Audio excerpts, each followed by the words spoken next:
Siang bolong motor warga Kemuning digondol maling, tampang pelaku terekam CCTV. Pencurian kendaraan bermotor kembali terjadi di kawasan Kota Palembang, Sumatera Selatan. Kali ini, pencurian terjadi di Jalan Angkatan 66 Lorong Taman Sari Kelurahan Pipereja Kecamatan Kemuning, Minggu tanggal 16 Februari tahun 2025 pukul 14 waktu Indonesia Barat.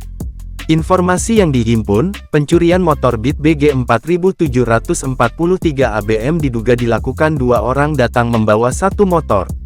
Pemilik motor, Tony Haryanto, 50, menuturkan sempat melihat langsung seorang pelaku tengah membawa motornya. Ia menceritakan saat itu tengah berjalan pulang dari warung, dari kejauhan melihat seorang pelaku duduk di motor dan menyalakan kontak. Tony mengira pelaku merupakan anaknya sehingga tidak curiga terhadap gerak-gerik membawa motor tersebut pergi. Jadi motor parkir di depan rumah, saya lihat pelaku sudah duduk motor, saya tidak curiga karena perawakan pelaku mirip anak bujang, ungkapnya. Sesampainya di rumah, Tony kemudian mencari keberadaan anaknya laki-lakinya yang ternyata tengah berada di dalam kamar. Sontak, ia pun langsung berteriak dan melakukan pengejaran namun kedua pelaku telah pergi membawa kabur motornya.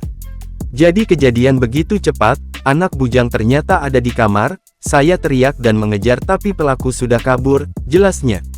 Ia mengaku langsung melaporkan kejadian tersebut ke pihak kepolisian Polsek Kemuning agar dapat segera ditindaklanjuti. Tony berharap motor itu dalam ditemukan, karena merupakan kendaraan utama yang digunakan untuk bekerja.